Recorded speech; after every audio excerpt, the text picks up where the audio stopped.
Olá, aqui é Maide Torriani. Sou farmacêutica e fui a presidente do primeiro grupo técnico de trabalho em oncologia do Conselho Regional de Farmácia do Rio Grande do Sul. Esse grupo, criado em 2021, com a participação de vários farmacêuticos da área de oncologia, planejou com muito esmero esse podcast. Conversaremos aqui sobre as metas internacionais de segurança do paciente. Um assunto super importante na nossa área de oncologia, uma vez que os antineoplásicos pertencem à lista de medicamentos de alta vigilância.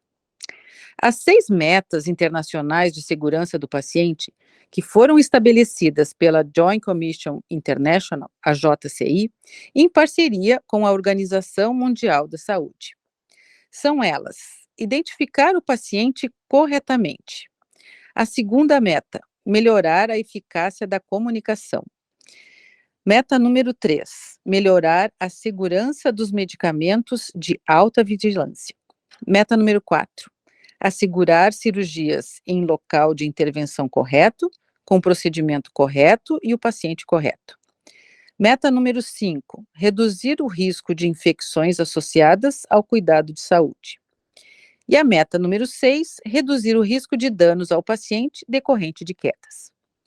O objetivo dessas metas é promover melhorias específicas na segurança do paciente por meio de estratégias que abordam aspectos problemáticos na assistência à saúde, apresentando soluções baseadas em evidências para esses problemas. Para nos auxiliar nessa conversa, eu vou convidar os atuais integrantes do Grupo Técnico de Trabalho de Oncologia do Conselho Regional de Farmácia. Vamos começar com o Carlos Vaz, que é o atual presidente do Grupo de Oncologia e está conosco nesse podcast. Carlos, poderia nos dar um breve histórico de como foram definidas as diretrizes dessas metas internacionais de segurança do paciente aqui no Brasil? Olá, Maide. Muito obrigado pela apresentação e por presidir o primeiro grupo técnico de trabalho de oncologia do CRF-AS. Espero, sinceramente, que possamos seguir o belo trabalho desse grupo que foi liderado por ti no ano passado. Em relação ao histórico de como foram definidas as diretrizes dessas metas internacionais de segurança do paciente, no Brasil, o Ministério da Saúde instituiu o Programa Nacional de Segurança do Paciente por meio da Portaria 529, de 1º de abril de 2013, que definiu diretrizes importantes sobre essas metas. Vale ressaltar que essa portaria já foi revogada, sendo que, atualmente, a regulação se dá através da Portaria de Consolidação número 5, de 28 de setembro de 2017, do Ministério da Saúde, que dispõe sobre a consolidação das normas sobre as ações e os serviços de saúde do Sistema Único de Saúde, no capítulo 8, que aborda da segurança do paciente, e na seção 1, que versa do Programa Nacional de Segurança do Paciente. Certo, Carlos. Muito obrigada aí pelo convite também e pela lembrança, né? Mas, dando continuidade, cada meta tem a sua importância, então. Eu aproveito também para pedir ao Carlos para comentar um pouco mais sobre o detalhe da primeira meta. Perfeito, Maide. A meta 1, identificar os pacientes corretamente, possui o objetivo de identificar, com segurança, o paciente como sendo a pessoa para a qual se destina o serviço e ou procedimento. Falhas no processo de identificação dos pacientes podem causar erros graves, como a administração de medicamentos e cirurgias em pacientes errados. E aí fica a pergunta: de como os profissionais da saúde podem atender a esta meta? Então, os profissionais devem confirmar pelo menos 2 identificadores, como, por exemplo, o nome completo do paciente e a data de nascimento, a cada procedimento, antes de se administrar medicamentos, hemoderivados e também antes da coleta de exames. Um exemplo bastante utilizado nas instituições de saúde é o uso da pulseira de identificação nos pacientes internados, o que auxilia na conferência dos 2 identificadores. Ok, Carlos, muito obrigada.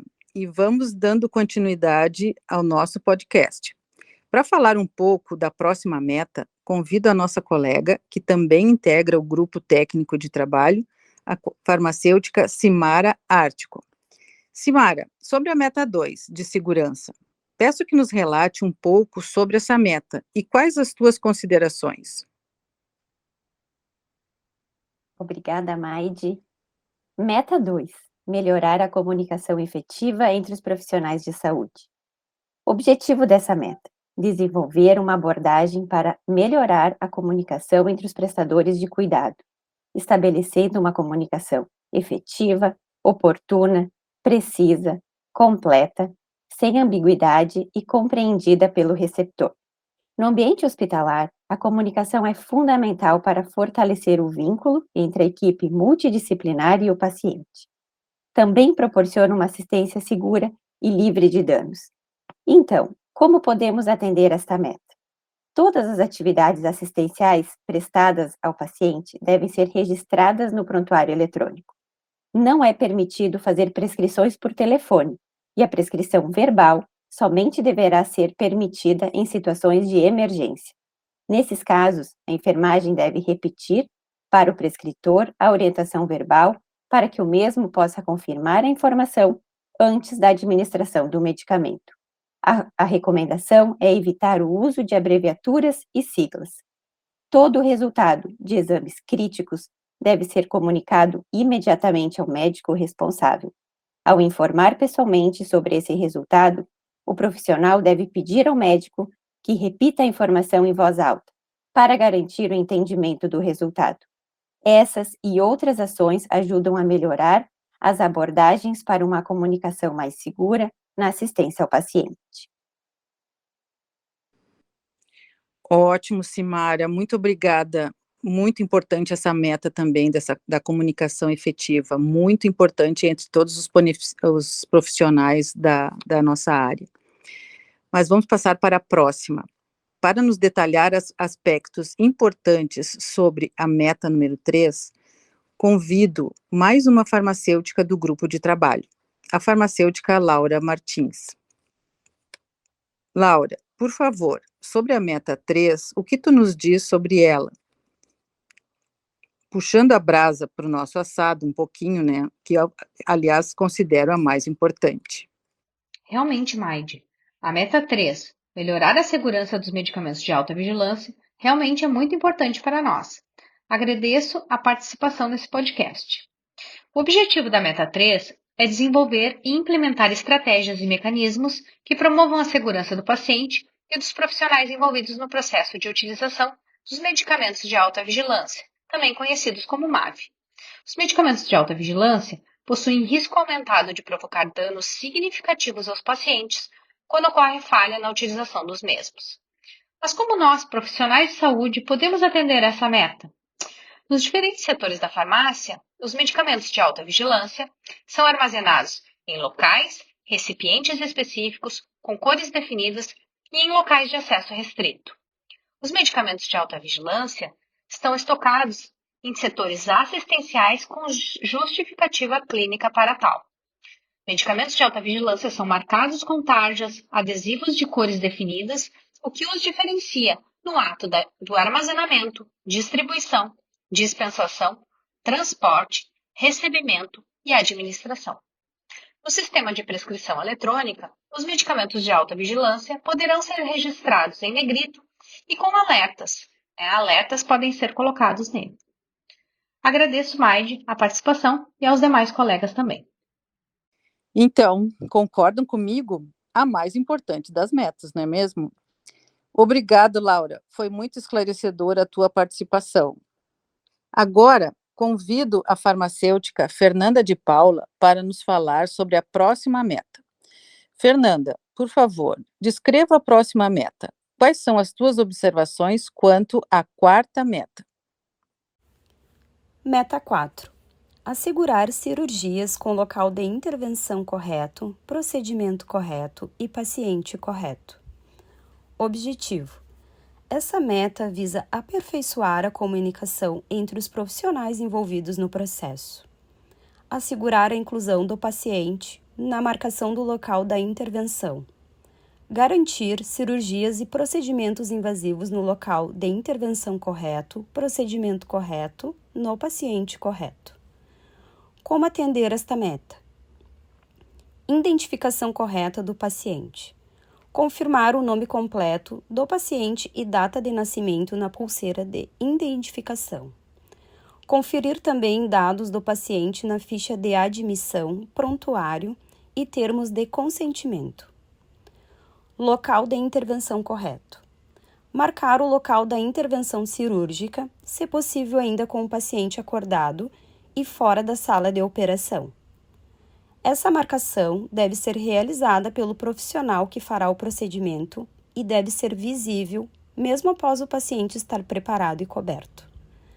A pausa, ou time out, visa confirmar antes da cirurgia se o local de intervenção, o procedimento e o paciente são os corretos e se todos os documentos e equipamentos necessários estão disponíveis e funcionando.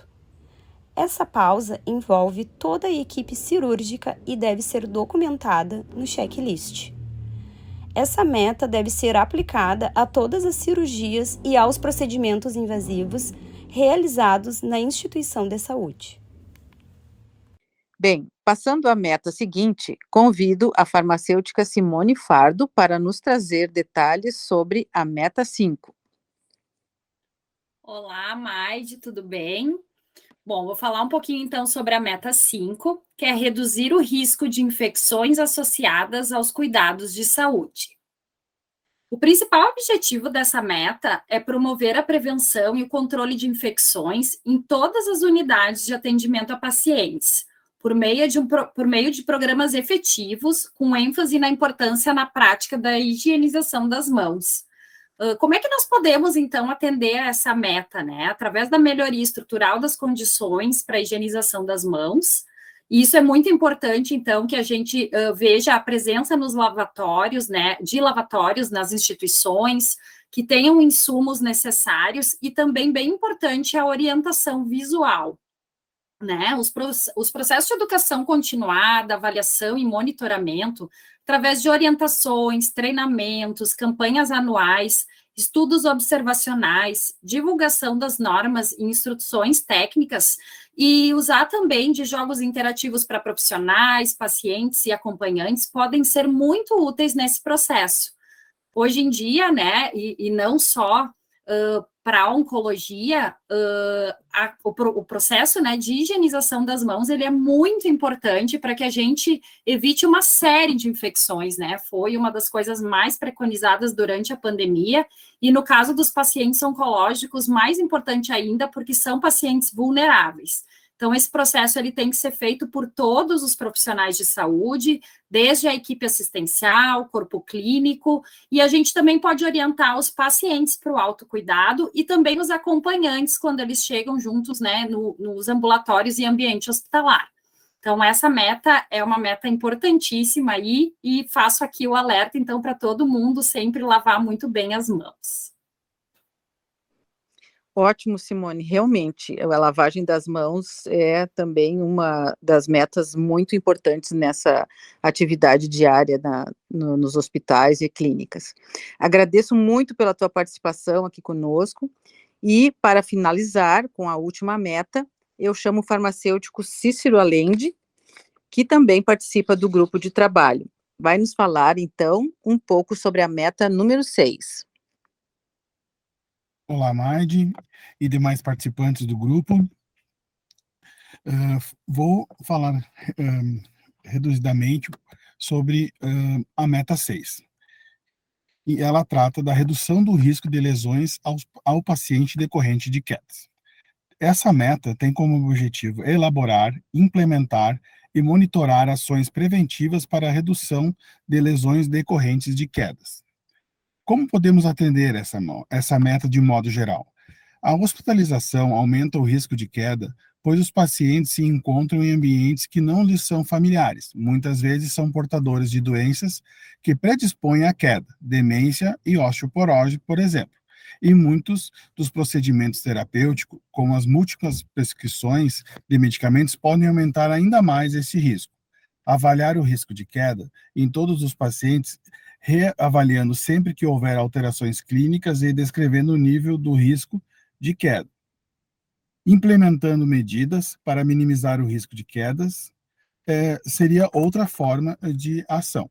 Essas medidas incluem a criação de um ambiente de cuidado seguro, tais como pisos antiderrapantes, mobiliário e iluminação adequados, corredores livres de obstáculos, uso de vestuário e calçados adequados, antiderrapante, e a movimentação segura dos pacientes. Maravilha, Cícero. Muito obrigada pela tua participação. Adorei todos esses esclarecimentos e detalhes sobre as 6 metas de segurança. Adorei também essa participação nesse primeiro podcast desse grupo, que é também ótimo e muito competente.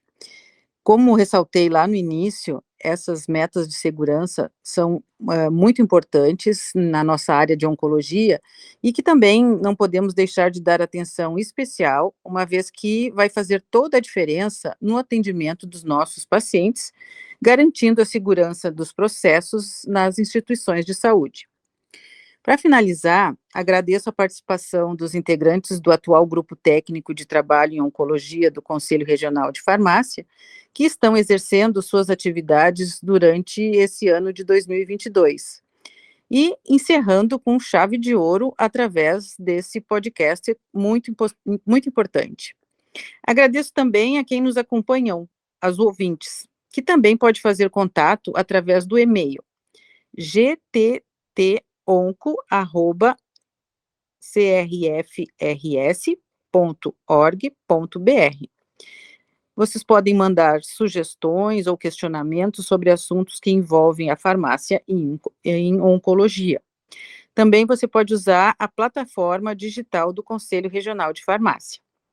Encerro por aqui, então, e até o próximo podcast. Tchau!